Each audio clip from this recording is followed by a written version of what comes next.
Capítulo 6. Annabeth. El impacto no la mató, pero el frío sí estuvo a punto de acabar con su vida. El agua helada la dejó sin aire en los pulmones, sus extremidades se quedaron rígidas, y Percy se le escapó, empezó a hundirse, extraños gemidos resonaban en sus oídos, millones de voces desconsoladas, como si el río estuviera hecho de tristeza destilada, las voces eran peores que el frío, la arrastraban hacia abajo y le adormecían. ¿De qué sirve luchar?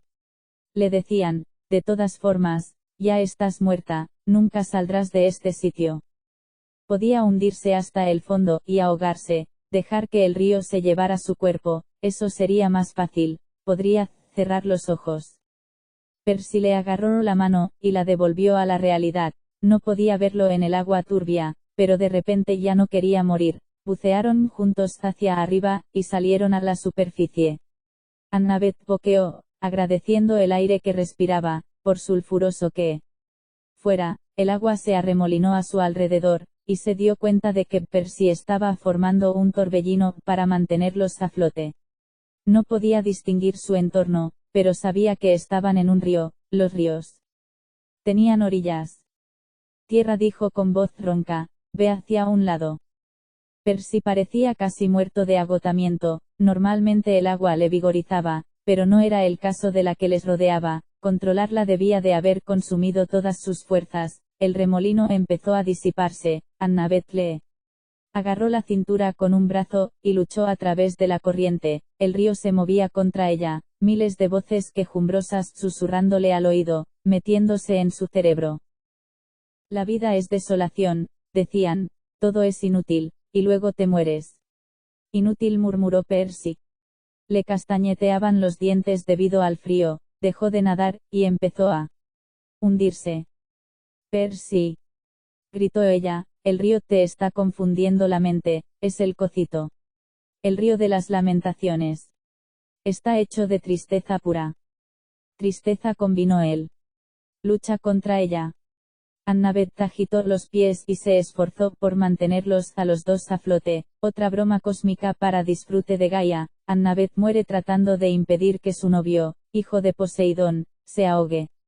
No vas a tener esa suerte, bruja, pensó Annabeth. Abrazó más fuerte a Percy, y le besó. Háblame de la Nueva Roma, le pidió. ¿Qué planes tenías para nosotros? La Nueva Roma. Para nosotros. Sí, sesos de alga. Dijiste que allí podríamos tener un futuro juntos. Cuéntamelo. Annabeth nunca había querido abandonar el campamento mestizo, era el único hogar real que había conocido, pero hacía días, en el Argot 2, Percy le había confesado que había imaginado un futuro para los dos entre los semidioses romanos, en la ciudad de la Nueva Roma, los veteranos de la Legión podían establecerse, ir a la universidad, casarse e incluso tener hijos. Arquitectura, murmuró Percy, la niebla empezó a despejarse de sus ojos, pensé que te gustarían las casas y los parques, hay una calle con unas fuentes muy chulas. Annabeth empezó a avanzar contra la corriente, notaba las extremidades como sacos de arena mojada, pero Percy ya la estaba ayudando, podía ver la línea oscura de la orilla a un tiro de piedra. La universidad, dijo ella con voz entrecortada. Podríamos ir juntos. Ese sí, asintió él, con un poco más de confianza. ¿Qué estudiarías tú, Percy? No lo sé, reconoció él. Ciencias del mar, propuso ella. Oceanografía. Surf. Preguntó él. Ella se rió, y el sonido lanzó una onda de choque a través del agua, los gemidos se desvanecieron hasta convertirse en ruido de fondo. Annabeth se preguntó si alguien se habría reído en el Tártaro antes, una risa de alegría pura y simple, lo dudaba. Empleó sus últimas fuerzas para llegar a la orilla del río, sus pies se hundieron en el fondo arenoso, ella y Percy subieron a tierra, temblando y jadeando, y se desplomaron en la arena oscura. Annabeth tenía ganas de acurrucarse al lado de Percy y dormirse, tenía ganas de cerrar los ojos, confiar en que todo fuera una pesadilla, y, al despertar, encontrarse otra vez a bordo del Argo 2, a salvo con sus amigos. Bueno, todo lo a salvo que un semidios podía estar. Pero no era ninguna pesadilla, en realidad estaban en el Tártaro, a sus pies, el río Cocito pasaba con estruendo, un torrente de desdicha líquida, el aire sulfuroso le escocía en los pulmones, y le picaba en la piel. Cuando se miró los brazos, vio que los tenía cubiertos de sarpullido, trató de incorporarse, y jadeó de dolor. La playa no era de arena, estaban sentados en un campo de esquirlas irregulares de cristal negro, algunas de las cuales se le habían clavado en las palmas de las manos. De modo que el aire era ácido, el agua era tristeza, el suelo eran cristales rotos, allí todo estaba concebido para hacer daño, y para matar. Annabeth respiró sonoramente, y se preguntó si las voces del Cocito estaban en lo cierto. Tal vez luchar para sobrevivir era inútil, al cabo de una hora estarían muertos. A su lado, Percy tosió. Este sitio huele como mi expadrastro. Annabeth esbozó una débil sonrisa. No había conocido a Gabe el apestoso, pero había oído bastantes historias sobre él. Sintió una oleada de amor hacia Percy por intentar levantarle el ánimo. Si hubiera caído en el Tártaro sola, pensó Annabeth, habría estado perdida. Después de todo lo que había pasado debajo de Roma buscando la Atenea Partenos, habría sido demasiado para ella, se habría acurrucado, y habría llorado. Hasta convertirse en un fantasma más y disolverse en el Cocito. Pero no estaba sola, tenía a Percy, y eso significaba que no podía rendirse. Se obligó a evaluar la situación, su pie seguía vendado con la envoltura improvisada de papel de burbuja, y enredado con telarañas, pero, cuando lo movió, no le dolía. La ambrosía que había comido en los túneles subterráneos de Roma debía de haber reparado por fin sus huesos. Su mochila no estaba, debía de haberla perdido durante la caída, o tal vez se la había llevado el río. No soportaba la idea de perder el portátil de Dédalo, con todos sus fantásticos programas y datos, pero tenía problemas más graves. Su daga de bronce celestial, el arma que había llevado desde que tenía 7 años, había desaparecido también. Cuando se dio cuenta estuvo a punto de venirse abajo, pero no podía recrearse en ello, ya tendría tiempo para lamentarse más tarde.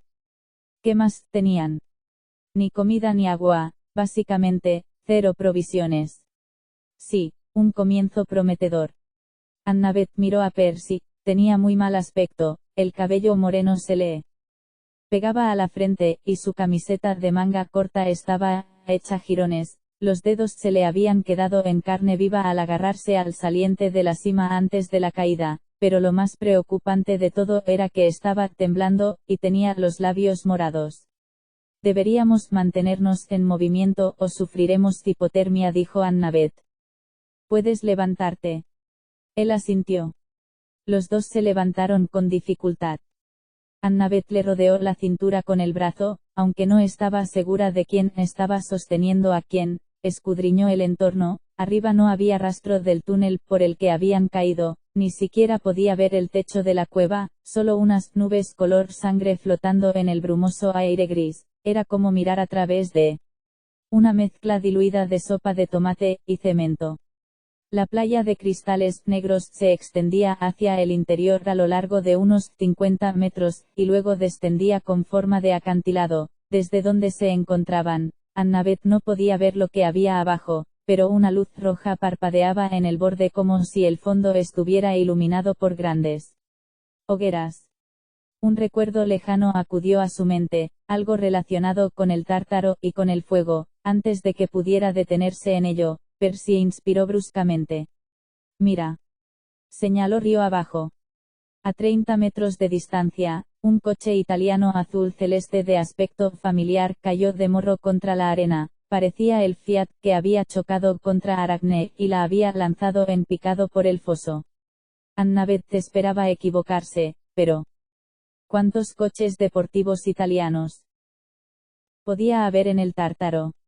Una parte de ella no quería acercarse, pero tenía que averiguarlo. Agarró la mano de Percy, y se dirigieron a los restos del vehículo dando traspiés. Uno de los neumáticos del coche se había desprendido, y estaba flotando en un remolino estancado en el Cocito. Las ventanillas del Fiat se habían hecho añicos, y habían sembrado la playa oscura de cristales más brillantes, como si fueran escarcha. Bajo el capó aplastado se encontraban los restos maltrechos y relucientes de un gigantesco capullo de seda. La trampa que Annabeth había convencido a Aracne para que tejiera, sin duda estaba vacío. Unas marcas en la arena formaban un rastro río abajo. Como si algo pesado, y con múltiples patas se hubiera internado a toda prisa en la oscuridad. Está viva. Annabeth estaba tan horrorizada, tan indignada por lo injusto de la situación, que tuvo que contener las ganas de vomitar. Es el Tártaro, dijo Percy, el hogar de los monstruos, aquí abajo tal vez no se les pueda matar. Lanzó a Annabeth una mirada avergonzada, como si fuera consciente de que no estaba contribuyendo a levantar la moral del equipo. O puede que esté herida de gravedad, y se haya retirado a morirse. Pensemos eso, convino Annabeth. Percy todavía temblaba. Annabeth no había entrado en calor en lo más mínimo, a pesar del aire caliente y pegajoso del lugar. Los cortes que se había hecho en las manos con los cristales seguían sangrando, cosa extraña en ella. Normalmente se curaba rápido, cada vez le costaba más respirar. Este sitio nos está matando, dijo, nos va a matar en sentido literal. Menos que el Tártaro, fuego. El lejano recuerdo se aclaró, miró tierra adentro, hacia el acantilado, iluminado por las llamas desde abajo. Era una idea totalmente disparatada, pero podía ser su única posibilidad de sobrevivir. A menos que... La apremió Percy, tienes un plan brillante. ¿Verdad? Es un plan, murmuró Annabeth, no sé si brillante, tenemos que encontrar el río de fuego. Capítulo 7. Annabeth. Cuando llegaron al saliente, Annabeth no sabía si había firmado sus sentencias de muerte. El acantilado descendía más de 25 metros, en el fondo se extendía una versión pesadillesca del Gran Cañón del Colorado, un río de fuego que se abría camino a través de una grieta de obsidiana irregular, mientras la reluciente corriente roja proyectaba horribles sombras en las caras de los acantilados. Incluso desde lo alto del cañón, el calor era intenso. Annabeth no se había quitado de los huesos el frío del río Cocito, pero en ese momento notaba la cara irritada y quemada. Respirar le exigía cada vez más esfuerzo, como si tuviera el pecho lleno de poliexpan. Los cortes de las manos le sangraban más. Su pai, que casi se había curado, parecía estar lesionándose de nuevo. Se había quitado la envoltura improvisada, y se arrepintió de haberlo hecho. A cada paso que daba hacía una mueca de dolor. Suponiendo que pudieran bajar hasta el río de fuego, cosa que dudaba, su plan parecía verdaderamente descabellado.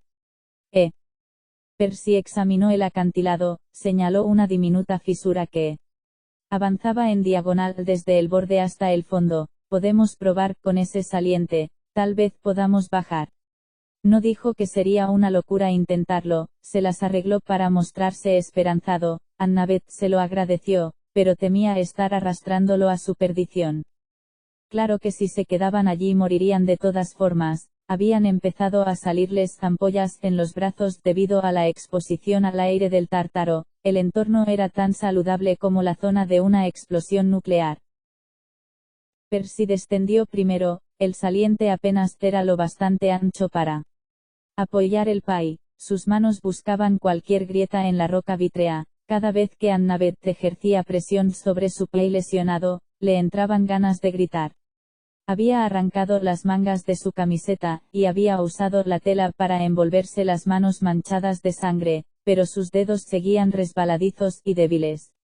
Varios pasos por debajo de ella, Percy gruñó al llegar a otro asidero. Entonces, ¿cómo se llama ese río de fuego? Flegetonte, respondió ella, deberías concentrarte en el descenso. Flegetonte. Él siguió bajando a lo largo del saliente. Habían recorrido aproximadamente un tercio del camino hasta el fondo del acantilado. Todavía se encontraban lo bastante arriba para morir en caso de que se cayeran. Suena a animal africano. Por favor, no me hagas reír, dijo ella. Solo intento quitarle hierro al asunto. Gracias, gruñó ella, y por poco le resbaló el pie herido en el saliente. Moriré de la caída pero con una sonrisa en los labios. Siguieron descendiendo, avanzando paso a paso, a Annabeth le escocían los ojos del sudor, los brazos le temblaban, pero, para gran asombro suyo, llegaron al fondo del acantilado.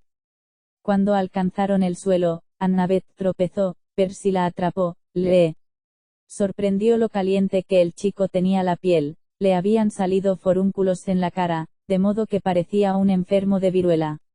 Annabeth veía borroso, notaba la garganta como si le hubieran salido ampollas, y tenía el estómago encogido como un puño. Tenemos que darnos prisa, pensó. Solo hasta el río, le dijo a Percy, tratando de evitar que el pánico asomara a su voz. Podemos conseguirlo. Avanzaron tambaleándose por encima de resbaladizos salientes de cristal, rodearon enormes cantos rodados, y evitaron estalagmitas que los habrían empalado si se hubieran resbalado lo más mínimo. Su ropa andrajosa echaba humo a causa del calor del río, pero siguieron adelante hasta que cayeron de rodillas en la ribera del Flegetonte. Tenemos que beber, dijo Annabeth. Percy se balanceó, con los ojos entrecerrados, tardó 3 segundos en contestar. Beber fuego. El Flegetonte corre desde el reino de Hades hasta el Tártaro. Annabeth apenas podía hablar, se le estaba cerrando la garganta debido al calor y al aire ácido. El río se usa para castigar a los malvados, pero en algunas leyendas también lo llaman el río de curación. Algunas leyendas. Annabeth tragó saliva, tratando de permanecer consciente. El Flegetonte mantiene a los malvados intactos para que puedan soportar las torturas de los campos de castigo, creo. Que sería el equivalente del néctar de ambrosía en el inframundo. Percy hizo una mueca cuando el río lo salpicó de cenizas que se arremolinaron alrededor de su cara. Pero es fuego. ¿Cómo podemos? Así. Annabeth metió las manos en el río. Una tontería. Sí, pero estaba convencida de que no tenían otra alternativa. Si esperaban más, caerían desfallecidos y morirían. Era preferible cometer una insensatez y confiar en que diera resultado. Al primer contacto, el fuego no resultaba doloroso, estaba frío, lo que probablemente significaba que estaba tan caliente que había sobrecargado los nervios de Annabeth. Antes de que pudiera cambiar de opinión, recogió el ardiente líquido ahuecando las palmas de las manos, y se lo acercó a la boca. Esperaba que supiera a gasolina, pero era muchísimo peor. En un restaurante de San Francisco había cometido el error de probar una guindilla picante de un plato de comida india. Apenas la había mordisqueado cuando creyó que su sistema respiratorio iba a explotar. Beber del Flegetonte fue como tragarse un batido de guindilla picante. Sus senos nasales se llenaron de fuego líquido. La boca le sabía como si se la estuvieran friendo en abundante aceite. Sus ojos derramaron lágrimas hirvientes, y todos los poros de su rostro reventaron. Se desplomó, asfixiándose entre marcadas, mientras su cuerpo entero se sacudía violentamente. Annabeth. Percy la agarró por los brazos e impidió por los pelos que cayera al río. Las convulsiones pasaron, respiró ruidosamente, y logró incorporarse. Se encontraba muy débil, y sentía náuseas, pero le resultó más fácil respirar la siguiente vez que lo intentó. Las ampollas de sus brazos estaban empezando a desaparecer. Ha funcionado, dijo con voz ronca. Percy, tienes que beber. Yo. Él puso los ojos en blanco, y se desplomó contra ella. Annabeth recogió más fuego con la palma de la mano, haciendo caso omiso del dolor, vertió el líquido en la boca de Percy, no reaccionó. Lo intentó otra vez, y le echó un puñado entero por la garganta. Esta vez Percy escupió y tosió. Annabeth lo sujetó mientras temblaba, y el fuego mágico le recorría el organismo. Su fiebre desapareció, los forúnculos se desvanecieron. Consiguió incorporarse, y se lamió los labios. Uf, dijo, picante y asqueroso. Annabeth se rió débilmente, estaba tan aliviada que se sentía alegre. Sí, lo has clavado. Nos has salvado. De momento, dijo ella, el problema es que seguimos en el Tártaro. Percy parpadeó, Miró a su alrededor como si acabara de asimilar dónde estaban. Santa era, nunca pensé. Bueno, no estoy seguro de lo que pensaba. Creía que a lo mejor el Tártaro era un espacio vacío, un pozo sin fondo, pero este sitio es real. Annabeth recordó el paisaje que había visto mientras caían, una serie de mesetas que descendían cada vez más en la oscuridad.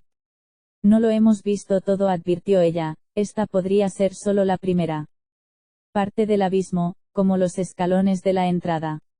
El felpudo, murmuró Percy. Los dos alzaron la vista a las nubes color sangre que se mezclaban entre la bruma gris. Era imposible que tuvieran las fuerzas para volver a trepar por el acantilado, aunque quisieran. Entonces solo tenían dos opciones: recorrer las orillas del Flegetonte río arriba o río abajo. Encontraremos una salida, dijo Percy, las puertas de la muerte. Annabeth se estremeció, recordó lo que Percy había dicho justo antes de que cayeran al Tártaro. Había hecho prometer a Nico di Angelo que llevaría el Argodos a Epiro, al lado mortal de las puertas de la muerte. Os veremos allí, había dicho Percy. Esa idea resultaba todavía más disparatada que beber fuego. ¿Cómo podrían ellos dos deambular a través del Tártaro, y encontrar las puertas de la muerte? Apenas habían sido capaces de andar 100 metros a trompicones en ese sitio venenoso sin morirse. Tenemos que hacerlo, dijo Percy, no solo por nosotros, por todos los que queremos. Las puertas deben cerrarse por los dos lados, o los monstruos seguirán cruzándolas, y las fuerzas de Gaia invadirán el mundo.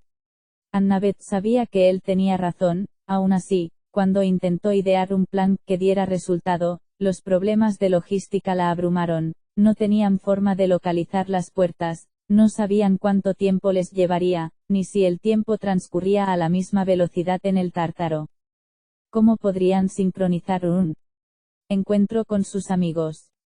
Además, Nico había dicho que una legión compuesta por los monstruos más fuertes de Gaia vigilaba las puertas en el lado del Tártaro. Annabeth y Percy no podrían lanzar un ataque frontal precisamente. De modo que decidió no mencionar ninguno de esos detalles. Los dos sabían que las probabilidades de éxito eran escasas. Además, después de bañarse en el río Cocito, Annabeth había oído suficientes sollozos y gemidos para toda la vida. Se prometió no volver a quejarse. Bueno, respiró hondo, dando gracias por dejar de notar dolor en los pulmones. Si nos quedamos cerca del río, tendremos una forma de curarnos. Si vamos río abajo. Ocurrió tan rápido que Annabeth se habría muerto si hubiera estado sola. Los ojos de Percy se clavaron en algo situado detrás de ella. Annabeth se dio la vuelta al mismo tiempo que una enorme forma oscura se precipitaba sobre ella, una monstruosa masa que gruñía, dotada de unas patas largas y delgadas, con púas y unos ojos brillantes. A Annabeth le dio tiempo a pensar, Aracne, pero estaba paralizada de terror, y sus sentidos se hallaban embotados por el olor dulzón.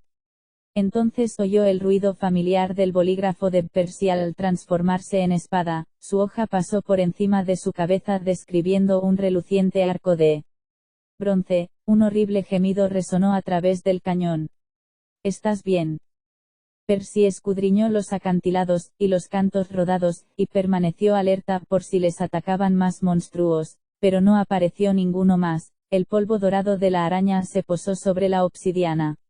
Annabeth se quedó mirando a su novio asombrada. La hoja de bronce celestial de contracorriente relucía todavía más en la penumbra del Tártaro. Al hendir el denso aire caliente, emitía un desafiante susurro, como una serpiente irritada.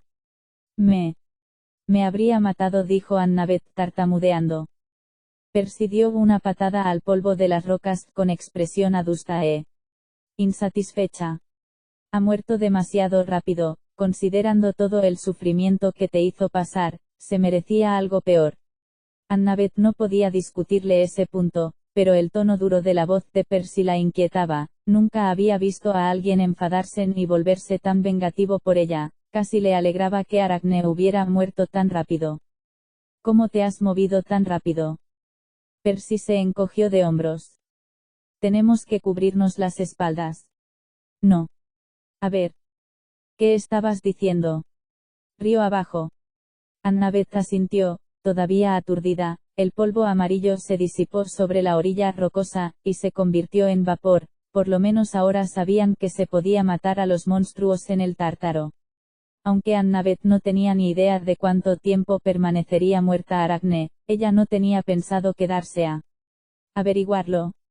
Sí, río abajo logró decir, si el río viene de los niveles superiores del inframundo, debería irse adentrando en el Tártaro. Entonces lleva a un territorio más peligroso, concluyó Percy. Probablemente allí es donde estén las puertas, estamos de suerte. Capítulo 8. Annabeth. Solo habían recorrido varios cientos de metros cuando Annabeth oyó voces. Anduvo con paso lento, medio atontada, tratando de idear un plan. Como era hija de Atenea, se suponía que los planes eran su especialidad, pero resultaba difícil planificar estrategias cuando te rugían las tripas, y tenías la garganta seca. Puede que el agua llameante del flegetón te la hubiera curado, y le hubiera dado fuerzas, pero no había aliviado en lo más mínimo su hambre ni su sed. La finalidad del río no era hacerte sentir bien, dedujo Annabeth, simplemente te permitía continuar para que pudieras seguir experimentando un dolor atroz. Se le empezaba a caer la cabeza del agotamiento cuando las oyó unas voces de mujer enzarzadas en una discusión, y se puso alerta en el acto. Agáchate, Percy, susurró. Tiró de él, y lo ocultó detrás del canto rodado más cercano, y se pegó tanto a la orilla del río que sus zapatos casi tocaron el fuego. Al otro lado, en el estrecho sendero entre el río y los acantilados, las voces gruñían, y aumentaban de volumen conforme se aproximaban desde más arriba. Annabeth trató de controlar su respiración, las voces sonaban vagamente humanas, pero eso no quería decir nada. Daba por sentado que en el Tártaro cualquier cosa era su enemigo, ignoraba cómo era posible que los monstruos no los hubieran visto. Además, los monstruos podían oler a los semidioses, sobre todo a los que eran poderosos como Percy, hijo de Poseidón. Annabeth dudaba que esconderse detrás de una roca sirviera de algo cuando los monstruos detectaran su olor. Aún así, los monstruos se acercaron sin que sus voces cambiaran de tono, sus pasos irregulares ras, cloc, no se aceleraron. ¿Cuánto falta?, preguntó uno de ellos con voz áspera, como si hubiera estado haciendo gárgaras en el flegetonte. Oh, dioses, dijo otra voz. Esa voz sonaba mucho más joven, y más humana, como la de una adolescente mortal que se exaspera con sus amigas en el centro comercial, por algún motivo. A Annabeth le resultaba familiar. Sois unas pesadas. Os lo he dicho, está a 3 días desde aquí. Percy agarró la muñeca de Annabeth, la miró alarmado, como si él también hubiera reconocido la voz de la chica del centro comercial. Hubo un coro de gruñidos y murmullos. Las criaturas, una media docena, calculó Annabeth, se habían detenido justo al otro lado de la roca, pero seguían sin dar muestras de haber detectado el olor de los semidioses. Annabeth se preguntó si los semidioses no olían igual en el Tártaro, o si el resto de olores del lugar eran tan fuertes que enmascaraban el aura de un semidios. Me pregunto si de verdad conoces el camino, jovencita, dijo una tercera voz, áspera y vieja como la primera. Cierra el pico, Serepone, dijo la chica del centro comercial. ¿Cuándo fue la última vez que escapaste al mundo de los mortales? Yo estuve hace un par de años. Conozco el camino. Además, yo sé lo que nos espera allí arriba. Tú no tienes ni idea. La Madre Tierra no te ha nombrado la jefa. Gritó una cuarta voz. Más susurros, sonidos de riña, y gemidos salvajes, como si unos gigantescos gatos salvajes se estuvieran peleando. Al final, la que se llamaba Serepone gritó. Basta. La riña se apaciguó. Te seguiremos de momento, dijo Serepone, pero si no nos guías bien, si descubrimos que nos has mentido sobre la llamada de Gaia. Yo no miento. Le espetó la chica del centro comercial, créedme. Tengo motivos para participar en esta batalla, tengo enemigos que devorar, y vosotras os daréis un banquete con la sangre de los héroes. Solo os pido que me dejéis uno en concreto, el que se llama Percy Jackson. Annabeth contuvo un gruñido, se olvidó del miedo, le entraron ganas de saltar por encima de la roca, y hacer picadillo a los monstruos con su daga. ¿Pero ya no la tenía? Creedme, dijo la chica del centro comercial, Gaia nos ha llamado, y. Nos lo vamos a pasar en grande, antes de que termine la guerra, mortales y semidioses temblarán al oír mi nombre. Kelly. Annabeth estuvo a punto de gritar en voz alta, miró a Perky, incluso a la luz roja del flegetonte, su cara parecía de cera. Empousae dijo, esbozando la palabra con los labios, vampiras. Percy asintió con la cabeza seriamente. Se acordaba de Kelly, hacía 2 años, durante el período de orientación de nuevos alumnos, Percy y su amiga Rachel Dare habían sido atacados por unas Empousae disfrazadas de animadoras, una de ellas había sido Kelly, más tarde, la misma Empousa los había atacado en el taller de Dédalo, Annabeth la había apuñalado por la espalda, y la había enviado allí, al Tártaro. Las criaturas se marcharon arrastrando los pies y sus voces se volvieron más débiles. Annabeth se acercó sigilosamente al borde de la roca, y se aventuró a echar un vistazo. Efectivamente, 5 mujeres avanzaban tambaleándose con unas piernas desiguales, la izquierda, de bronce y mecánica, y la derecha, peluda y con la pezuña hendida. Su cabello estaba hecho de fuego, y su piel era blanca como un hueso. La mayoría de ellas llevaban vestidos andrajosos de la antigua Grecia, menos la que iba delante, Kelly, que llevaba una blusa quemada y raída, y una minifalda plisada. Su conjunto de animadora. Annabeth apretó los dientes. A lo largo de los años se había enfrentado a muchos monstruos malos, pero odiaba a las Empousae más que a la mayoría de ellos.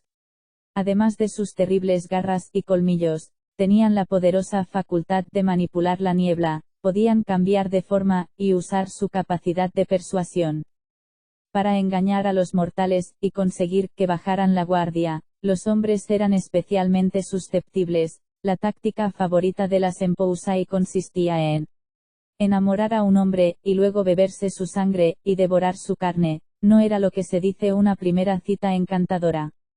Kelly había estado a punto de matar a Percy, había manipulado al amigo más antiguo de Annabeth, Luke, y lo había instado a cometer actos cada vez más siniestros en nombre de Cronos. Annabeth deseó con toda su alma tener su daga. Percy se levantó. Se dirigen a las puertas de la muerte, murmuró. ¿Sabes lo que eso significa? Annabeth no quería pensar en ello, pero lamentablemente aquella terrorífica brigada de devoradoras de carne era lo más parecido a la buena suerte que iban a encontrar en el Tártaro. Sí, dijo, tenemos que seguirlas. Capítulo 9. Leo. Leo se pasó la noche peleándose con una Atenea de 12 metros de altura.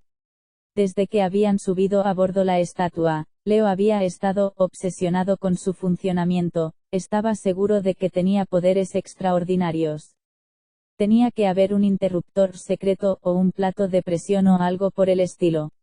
Se suponía que estaba durmiendo, pero no podía conciliar el sueño. Se pasaba horas arrastrándose debajo de la estatua, que ocupaba la mayor parte de la cubierta inferior. Los pies de Atenea asomaban en la enfermería, así que si querías una pastilla de ibuprofeno, tenías que pasar rozando sus dedos de marfil.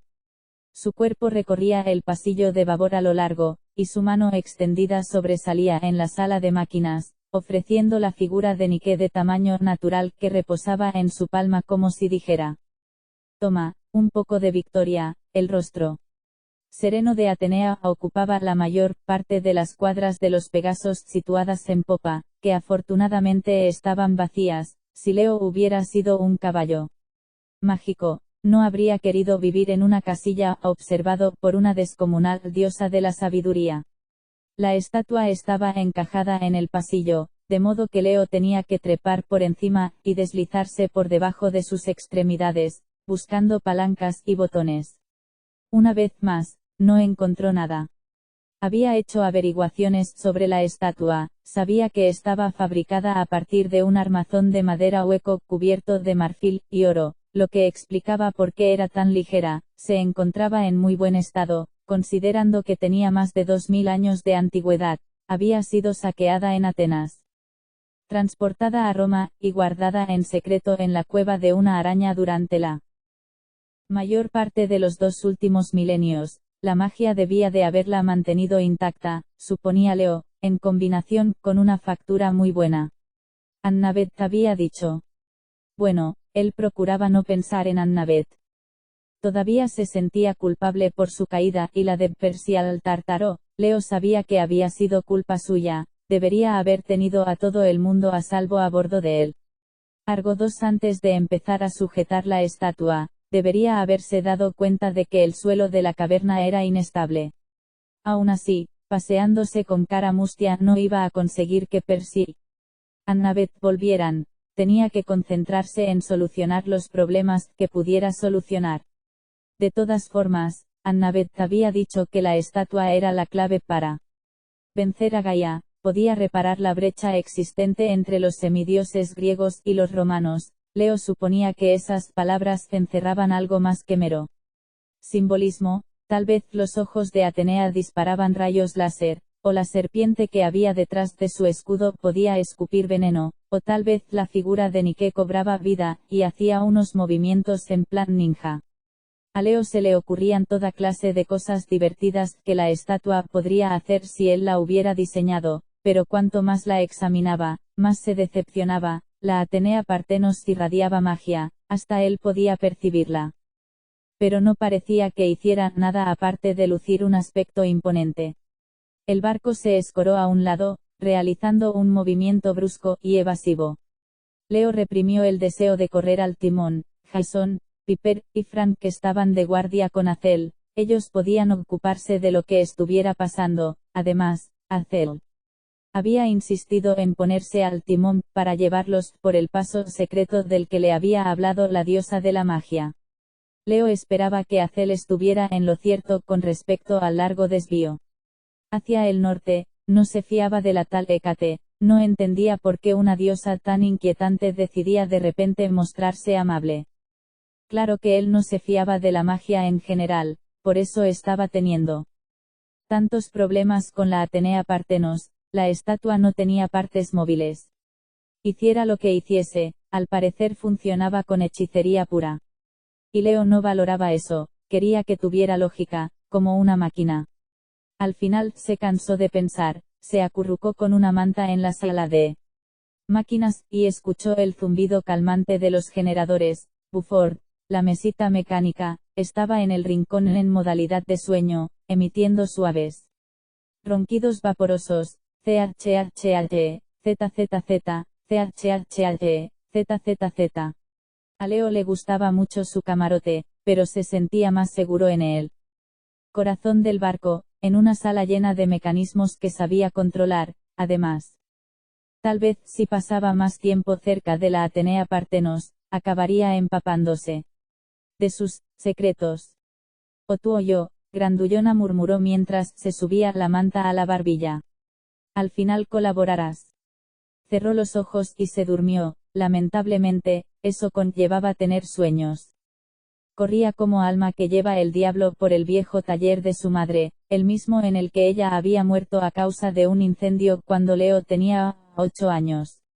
No estaba seguro de qué lo perseguía, pero percibía que se estaba acercando rápido, algo grande, oscuro y lleno de odio.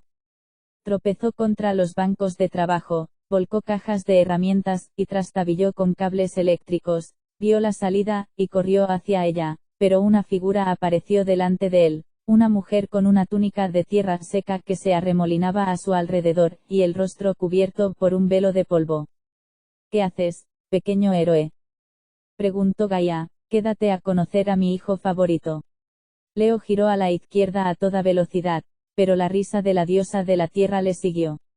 La noche que tu madre murió te lo advertí, te dije que las moiras no me permitían matarte entonces, pero ahora has elegido tu camino, tu muerte está cerca. Leo Valdez chocó contra una mesa de dibujo, el viejo puesto de trabajo de su madre. La pared de detrás estaba decorada con dibujos pintados con lápices de colores por Leo. Sollozó desesperado y se volvió, pero la criatura que lo perseguía se interponía en su camino, un ser colosal envuelto en sombras, con una figura vagamente humanoide, y una cabeza que casi rozaba el techo 6 metros por encima. Las manos de Leo estallaron en llamas, disparó al gigante, pero la oscuridad apagó el fuego. Leo alargó la mano hacia su cinturón portaherramientas, los bolsillos estaban cosidos, intentó decir algo que le salvara la vida, pero no podía emitir ningún sonido, como si se hubiera quedado sin aire en los pulmones. Mi hijo no permitirá que se encienda ningún fuego esta noche, dijo Gaia. Desde las profundidades del almacén, él es el vacío que consume toda magia, el frío que consume todo fuego, el silencio que consume toda palabra. Leo quería gritar. Y yo soy el tío que se ha quedado a 2 velas. Le fallaba la voz, de modo que usó los pies, echó a correr hacia la derecha, se agachó por debajo de las manos del tenebroso gigante, y cruzó la puerta más cercana. De repente se halló en el campamento mestizo, solo que el campamento estaba en ruinas, las cabañas habían quedado reducidas a cáscaras chamuscadas. El pabellón comedor se había desmoronado en un montón de escombros blancos, y la casa grande ardía en llamas, con las ventanas resplandeciendo como unos ojos diabólicos. Leo siguió corriendo, convencido de que la sombra del gigante todavía estaba detrás de él. Serpenteó alrededor de los cuerpos de semidioses griegos y romanos, quería comprobar si estaban vivos, quería ayudarlos, pero sabía que se le estaba acabando el tiempo. Corrió hacia las únicas personas vivas que vio, un grupo de romanos en una cancha de voleibol. 2 centuriones estaban apoyados despreocupadamente sobre sus jabalinas charlando con un chico rubio alto y delgado que vestía una toga morada. Leo se tropezó, era el friki de Octavio, el augur del campamento Júpiter, quien siempre estaba clamando por la guerra. Octavio giró la cara para mirarlo, pero parecía estar en trance, tenía las facciones flácidas y los ojos cerrados. Cuando habló, lo hizo con la voz de Gaia. No hay forma de impedirlo, los romanos se dirigen al este de Nueva York. Avanzan contra tu campamento, y nada puede detenerlos. Leo estuvo tentado de dar un puñetazo en la cara al chico, en cambio, siguió corriendo. Escaló la colina mestiza, en la cima, un rayo había hecho astillas el pino gigante. Se detuvo vacilante, la parte trasera de la colina había sido cortada, más allá, el mundo entero había desaparecido. Leo no vio más que nubes mucho más abajo, una ondulada alfombra plateada bajo el cielo oscuro. Y bien, dijo, una voz áspera. Leo se sobresaltó. En el pino hecho astillas, una mujer se encontraba arrodillada ante la entrada de una cueva que se había abierto entre las raíces del árbol. La mujer no era Gaia, parecía más bien una Atenea Partenos viviente, con la misma túnica dorada, y los mismos brazos de marfil. Cuando se puso en pie, Leo estuvo a punto de despeñarse por el borde del mundo. Tenía un rostro de una belleza regia, con unos pómulos altos, unos grandes ojos oscuros, y un cabello de color regaliz con trenzas recogido en un peinado griego muy elaborado, decorado con una espiral de esmeraldas y diamantes que hizo pensar a Leo en un árbol de Navidad. Su expresión irradiaba odio puro, sus labios se fruncieron, su nariz se arrugó. El hijo del dios calderero dijo con desdén, no representas ninguna amenaza, pero supongo que mi venganza debe empezar por alguna parte, elige. Leo trató de hablar, pero estaba paralizado por el pánico. Entre la reina del odio y el gigante que lo perseguía, no tenía la más remota idea de qué hacer.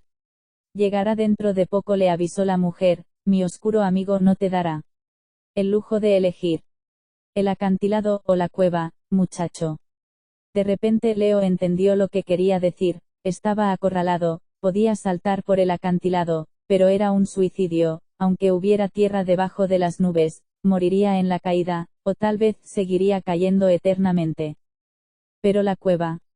Se quedó mirando el oscuro agujero entre las raíces del árbol. olía a podredumbre y a muerte, oyó cuerpos arrastrándose dentro, y voces susurrando entre las sombras. La cueva era el hogar de los muertos, si iba allí abajo, no volvería jamás. Sí, dijo la mujer, llevaba alrededor del cuello un extraño colgante de bronce y esmeraldas, como un laberinto circular. Había tal ira en sus ojos que Leo entendió al fin por qué furioso era un sinónimo de loco. Esa mujer se había vuelto loca de odio. La casa de Hades espera, tú serás el primer roedor insignificante que muera en mi laberinto. Solo tienes una posibilidad de escapar, Leo Valdez, aprovéchala. Señaló el acantilado. Está como una cabra, logró decir. Fue un comentario desacertado. Ella le agarró la muñeca. Tal vez debería matarte ahora, antes de que llegue mi oscuro amigo. Unos pasos sacudieron la ladera, el gigante se acercaba envuelto en sombras, enorme, pesado y decidido a matar. ¿Has oído hablar de la gente que muere en sueños, muchacho?, preguntó la mujer. A manos de una hechicera es posible. El brazo de Leo empezó a echar humo, la mano de la mujer resultaba ácida.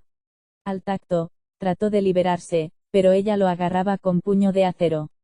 Abrió la boca para gritar, la inmensa figura del gigante surgió por encima de él, oscurecida por capas de humo negro.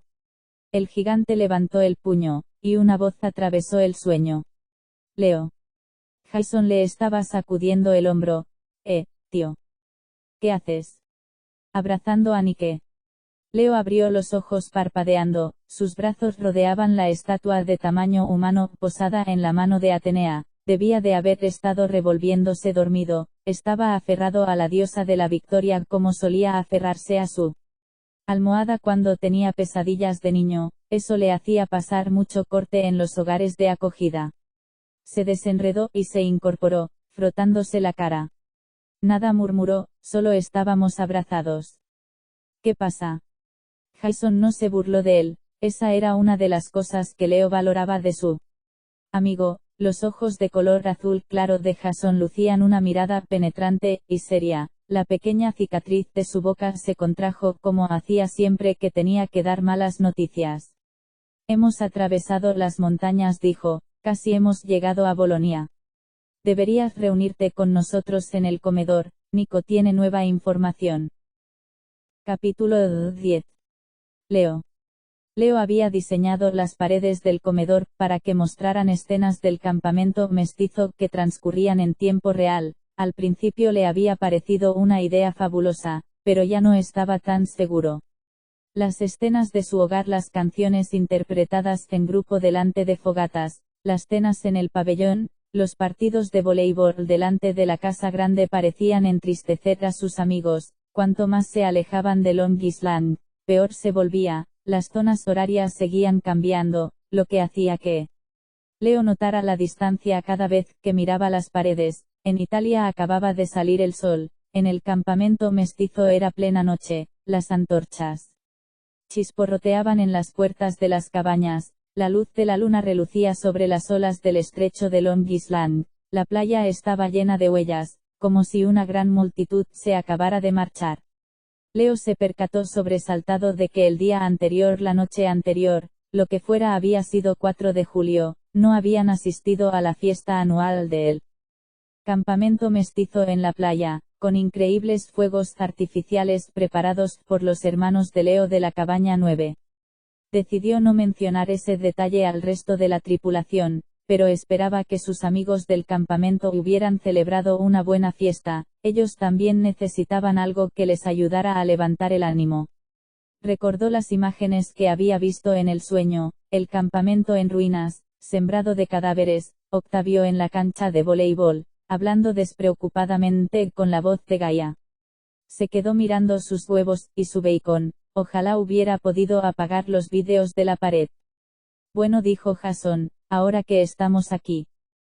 Estaba sentado a la cabecera de la mesa, más bien por omisión. Desde que habían perdido a Annabeth, Jason había hecho todo lo posible por comportarse como el líder del grupo, al haber sido pretor en el campamento Júpiter.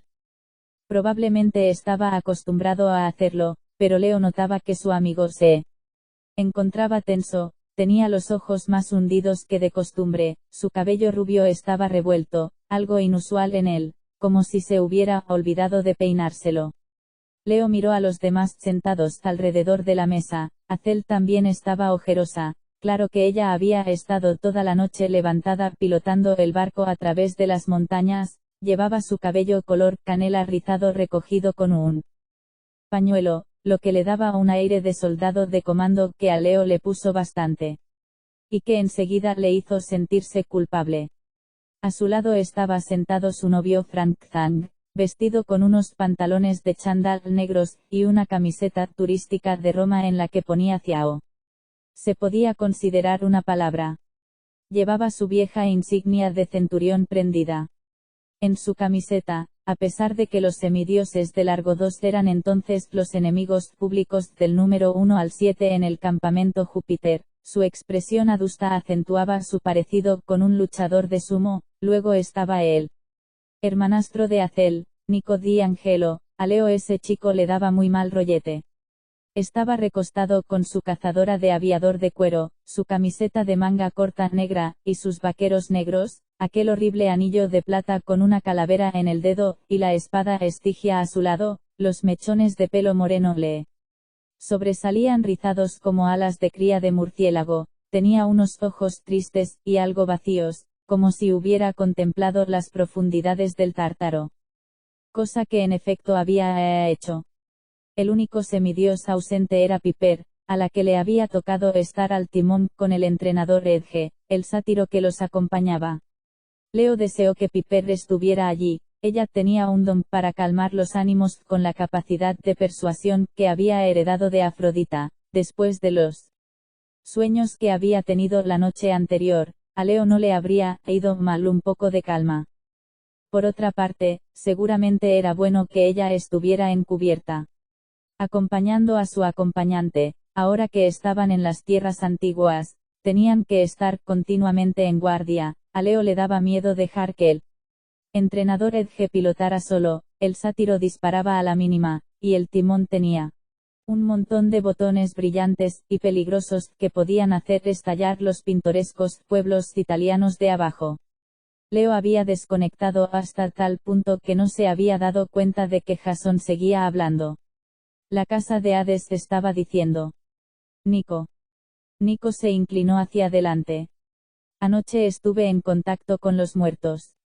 Soltó esa frase como quien dice que ha recibido un mensaje de texto de un colega. He descubierto más cosas sobre a lo que nos enfrentamos, continuó Nico. Antiguamente, la casa de Hades era un lugar importante para los peregrinos griegos. Iban allí a hablar con los muertos y honrar a sus antepasados. Leo frunció el entrecejo. Se parece al Día de los Muertos. Mi tía Rosa se tomaba esas cosas en serio.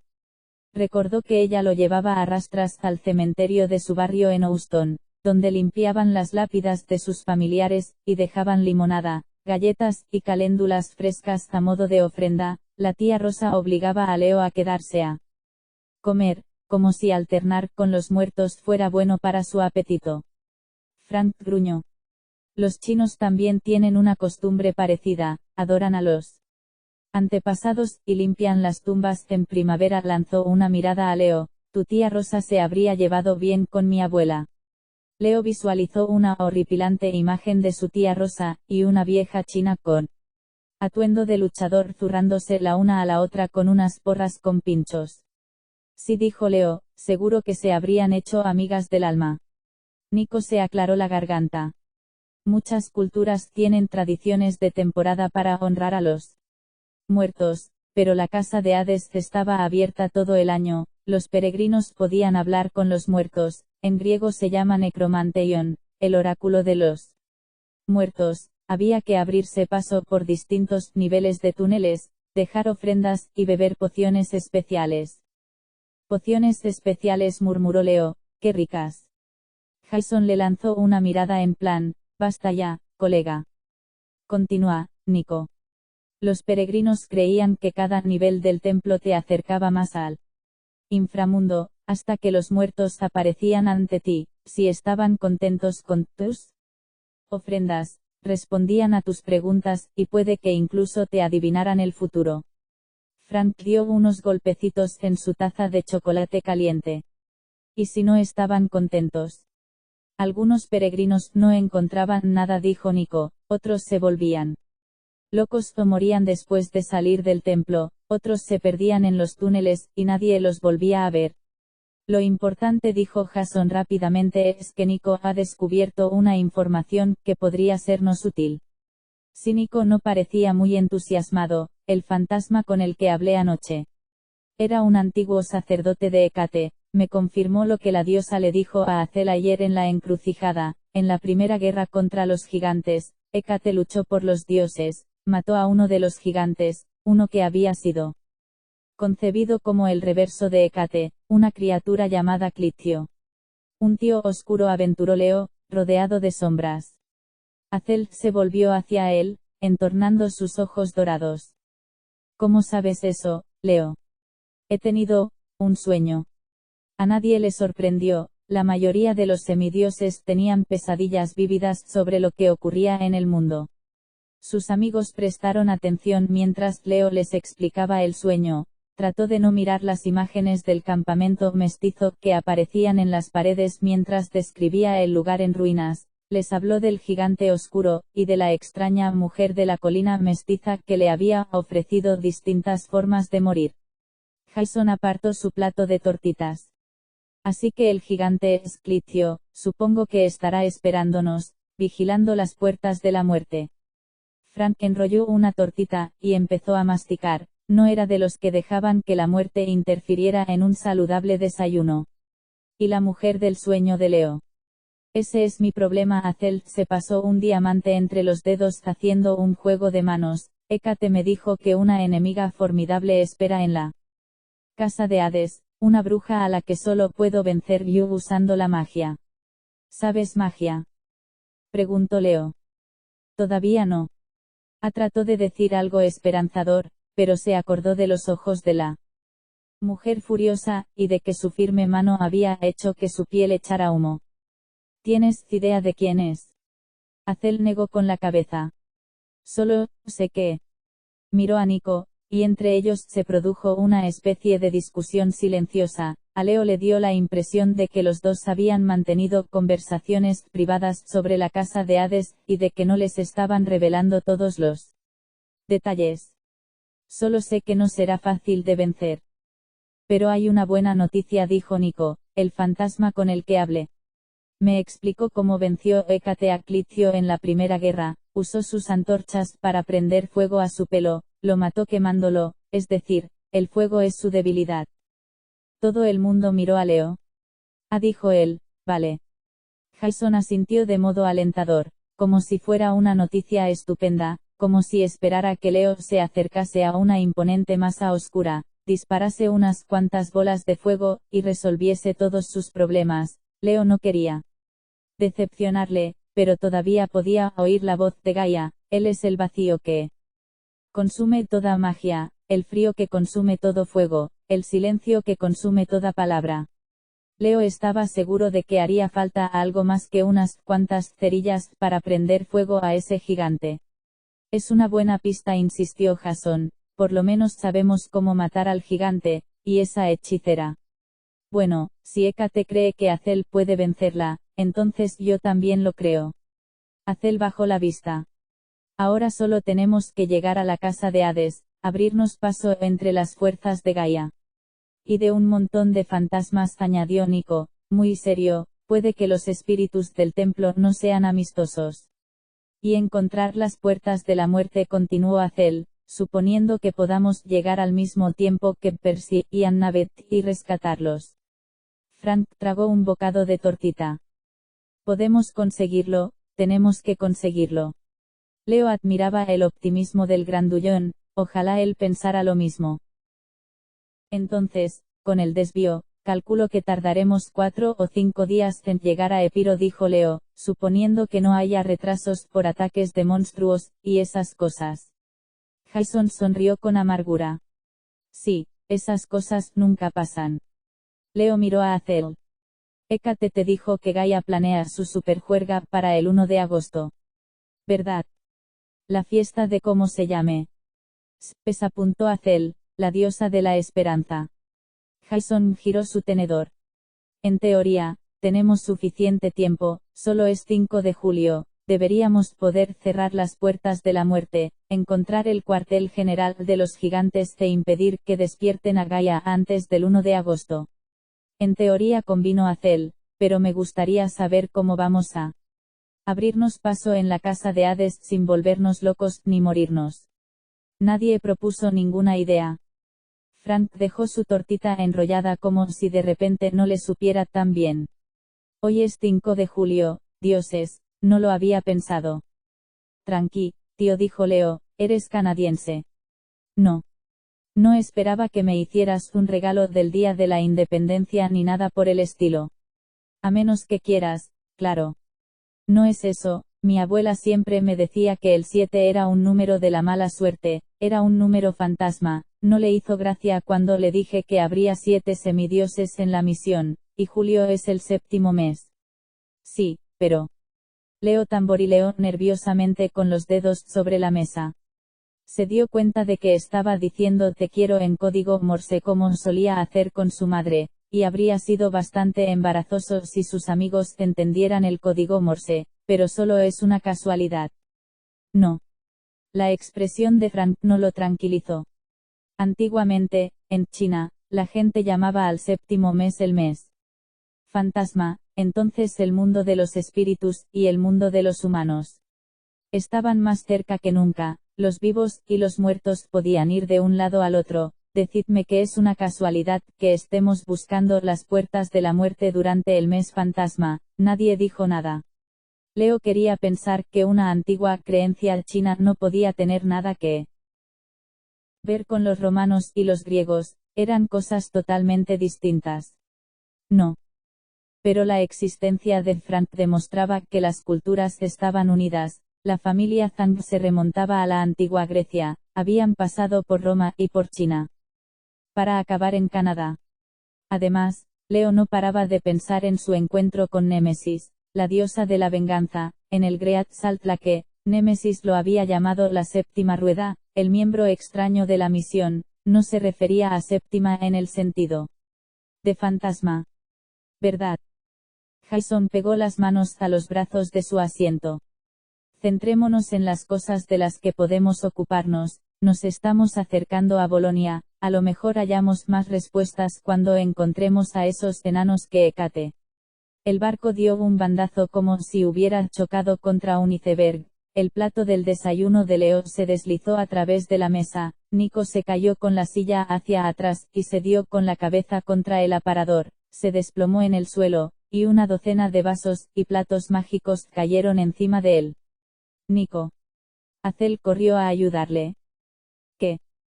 Frank trató de levantarse, pero el barco cabeceó en la otra dirección, se estrelló contra la mesa, y cayó de bruces contra el plato de huevos revueltos de Leo. Mirad. Jason señaló las paredes, las imágenes del campamento mestizo estaban parpadeando y alterándose. No es posible, murmuró Leo.